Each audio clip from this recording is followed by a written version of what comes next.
How many of us feel safe within our relationships? How many of us know how to cultivate safety within our relationships? A fundamental question you can ask is, am I safe? Many relationships end, many marriages end in divorce because of financial problems. And the thing is, you could be honest 100 times. And you be dishonest one time, that one lie will now distort every truth you tell after that. Health is very important for two people feeling safe within a relationship.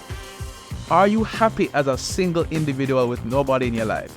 Because you need to take that happiness to the relationship and be able to maintain your happiness whether or not this person is meeting your expectations.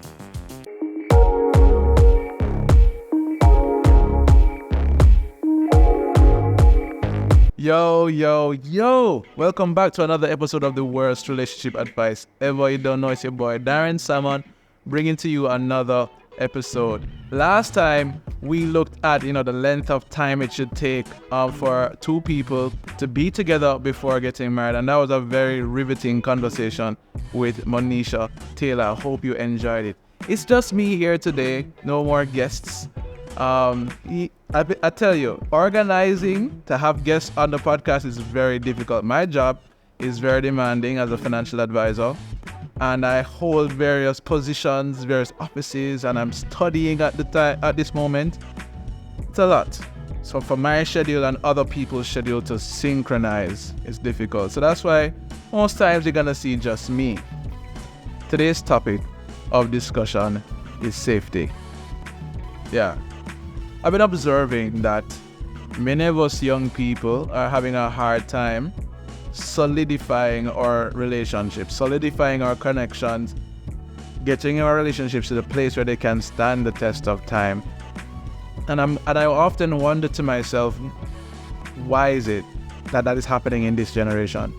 What is the difficulty that we are having that is making it hard for us to stay in our relationships? And I think the reason has to do with one particular word, and that's safety. How many of us feel safe within our relationships? How many of us know how to cultivate safety within our relationships so that our relationships can stand the test of time, not by obligation, but rather because we want to stay? Safety. Have you given it thought? What goes into making a relationship safe? How does another person make you feel safe, or do you make your partner feel safe? May I propose 5 things that we all need to have that I believe makes our relationship safe. 1, a relationship with Christ. 2, financially stable. 3, honest. 4, healthy. And 5, loyal/disciplined. I believe these things, once we embody them, we will allow our partner to feel safe with us, and in turn make them want to stay with us long term. But why do I say these? Let's look at relationship with Christ. I'm sure there are many people out there who have safe relationships with people who are not necessarily Christian. However, our worldview is highly influenced by our beliefs, or whatever belief system that we have.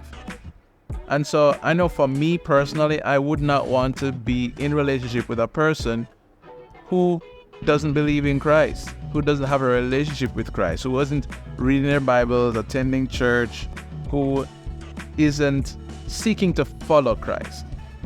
Because what I've observed over my 33 years of life is that in the sexual marketplace, socially speaking, women have the upper hand. Women are expected to be treated with love and kindness and a bit more empathy than us men.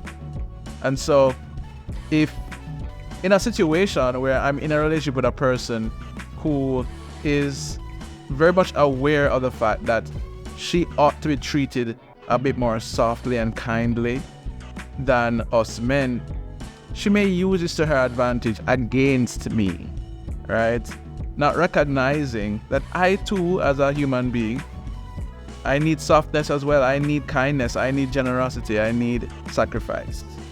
Sometimes the expectation is for the man to make sacrifices, but not for the woman. But I believe that when you have a relationship where there's both man and woman who are both Christians, both are seeking to follow Christ. Their moral compasses are influenced by the words of the Bible. And so both of them are seeking to be obedient. In that situation, you find that the playing field is somewhat level. Probably there's still more expectation on the side of the man, but at least he isn't, being taken advantage of or being steamrolled for the fact that he's a man. And so, for me to feel emotionally safe within a relationship, I need for my woman to be a Christian like myself. The second point I would have mentioned was financially stable. Believe it or not, many relationships end, many marriages end in divorce because of financial problems. And I have observed among my friends, family who are successfully married, they're doing fairly well financially. They're probably not rich or wealthy, but they're able to take care of themselves. They're able to cover their bills. And so you want to ask yourself, do I have the resources necessary to take care of myself and another person? If that's not the case, it's probably not a good time to get married. Because I tell you, man, especially in this day and age, most women are looking to men to be financially stable. And when I speak about this, I'm not only speaking about men being financially stable. I believe women need to be financially stable as well. Because a woman needs to know how to manage money, how to save, how to invest, how to ensure that the future of the family is accounted for, not just the present. A man is very likely to leave his woman because she mismanages the money. And the thing is, time is our most valuable asset. If we are not using our time effectively, then we may pay a heavy price for that. Money we can lose and we can earn it back and all of that. But for a lot of us, we use our time to make the money that we have. And so oftentimes it feels as if we're losing money, we're also losing the time that we would have used to make the money. And so for those of us who want to retire comfortably, who want to live a certain type of lifestyle, leave a legacy to children's children and all of that, it's very ideal for us to be in relationship with a person who's kind of on the same wavelength as us. Not only from the perspective of earning, but also from the perspective of keeping the money. And so when you have conflict in that area, a person can feel unsafe. They can feel as if this person does not have my best interest at heart when it comes on to my physical needs.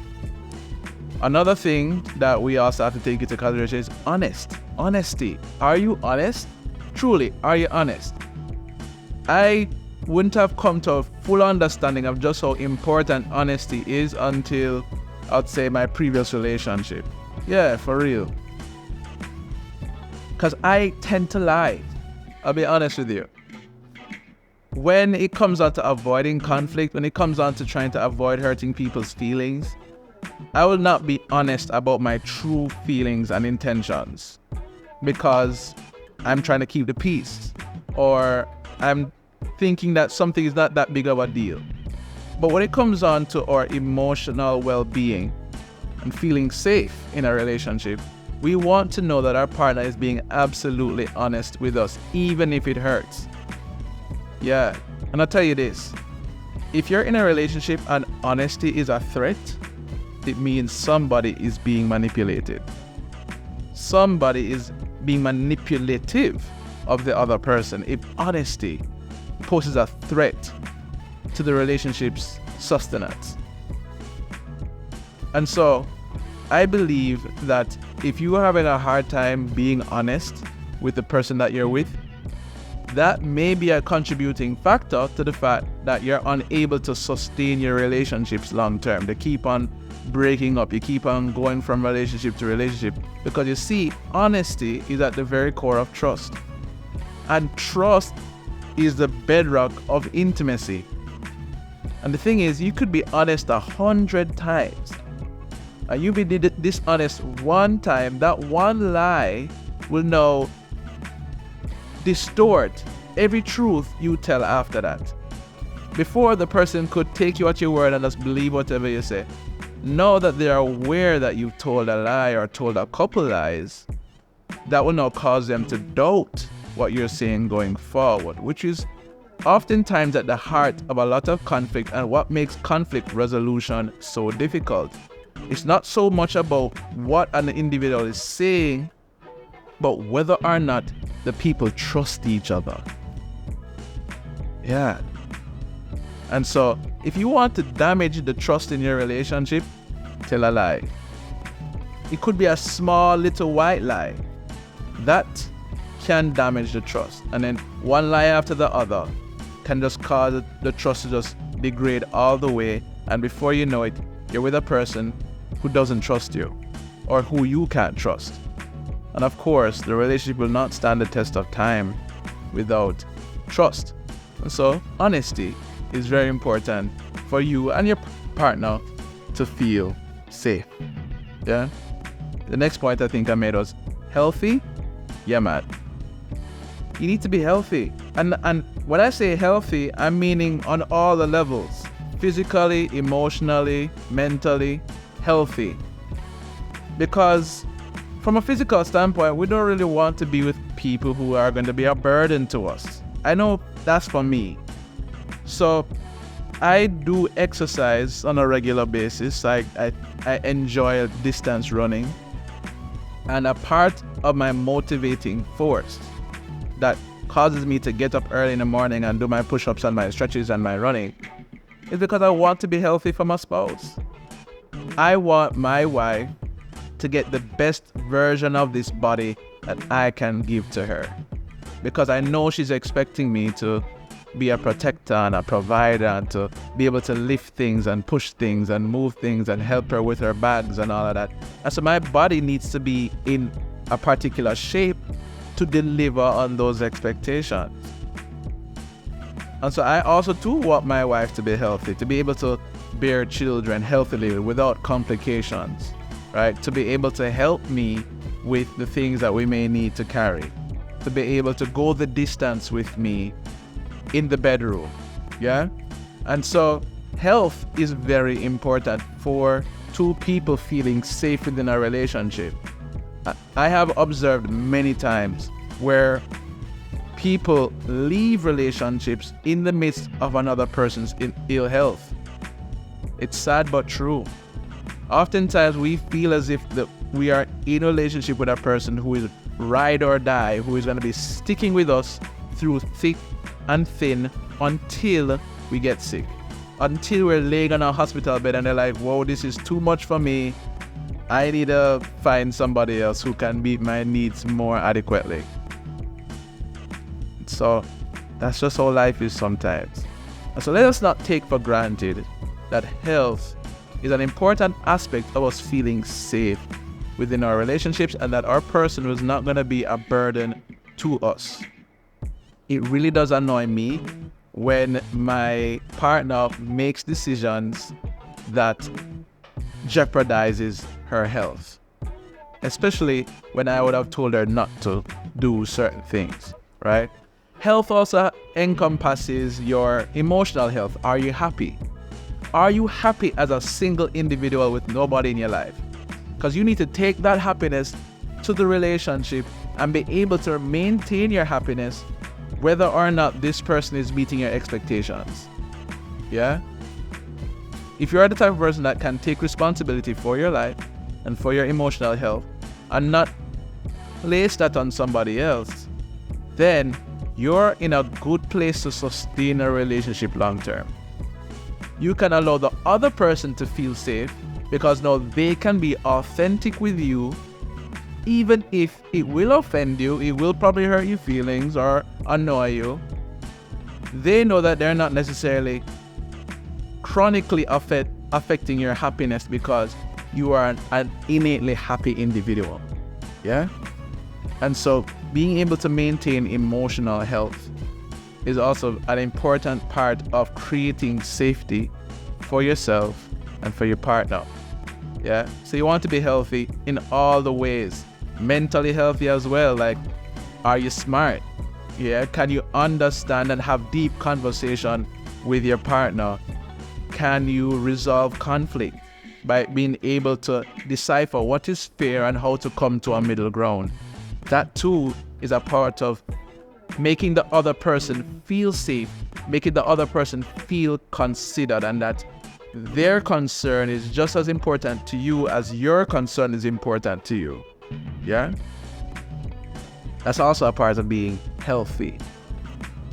And finally, loyalty/discipline. Of course, everybody wants to know that their person is their person and that they're not sharing their person with other people. Most people who are monogamous want a monogamous partner. And so that's very important for the feeling of safety. Yeah? Because safety has not just only to do with physical safety, like we want to know that our partner is not giving us any STDs. But there's also social safety. We don't want to be embarrassed. We don't want to be out here believing that our partner is a paragon of virtue when really there are other people in the community who know that they're sleeping with these other people or that they're saying certain things. There's also gossip. Are we disciplined with holding our tongues, or do we blab off at the mouth to other people about the discrepancies or the idiosyncrasies of our partner that we probably don't like so much? Do we feel justified in airing our partner's dirty laundry to other people because we feel like we're offended or because we feel like they're wrong and we're right? Yeah? Are we loyal to our partner, whether they are meeting our expectations or not? Whether we love them and they're doing great or we're disappointed? Are we still loyal to our partner? Are you a loyal person, or do you just desire to be loyal? And is there a condition for your loyalty? Does the person have to show up a particular way in order to win your loyalty? If that is the case, are you truly a loyal person?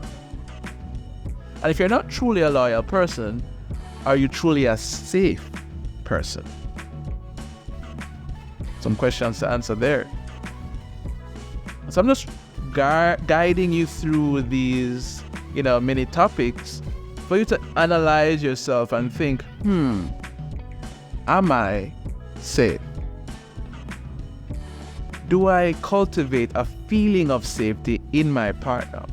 Because if you're not doing that, that's possibly the reason why people are giving up on you. Either they end the relationship with you, or you're ending the relationship with them and they're not really putting up much of a fight to stay because they possibly don't feel safe.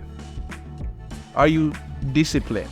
Do you do what you say you're going to do? Do you follow through on your word? That's another way of cultivating safety in your partner. Can they rely on what you say?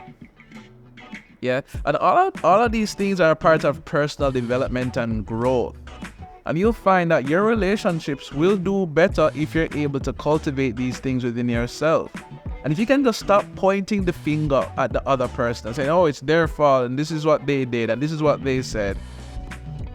But take a look in the mirror and ask yourself, why is it that that person didn't put up a fight to stay with me? Why is it that my relationships are just not working out? I'm going from one to the other. I'm only getting older.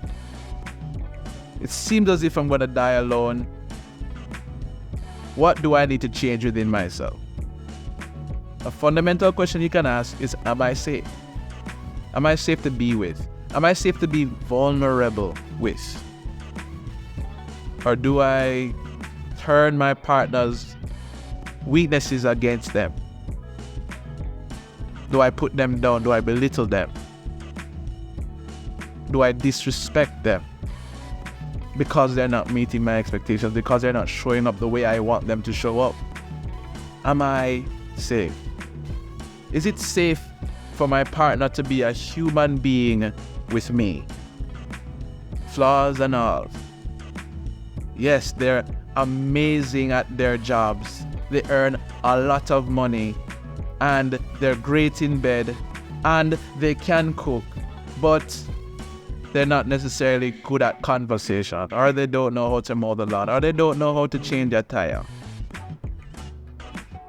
Are they still safe with me? Yeah? Tell you guys, I'm just doing my best through this podcast to help you do well in your relationships.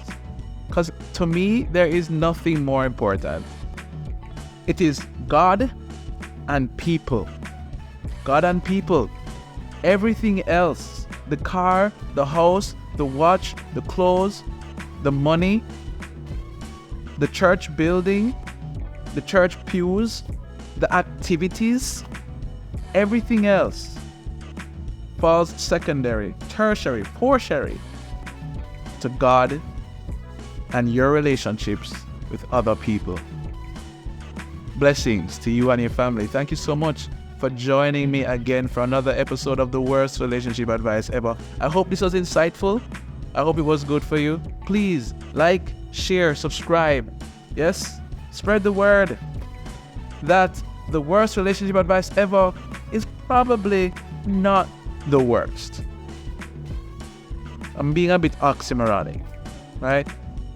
Blessings. See you again next week.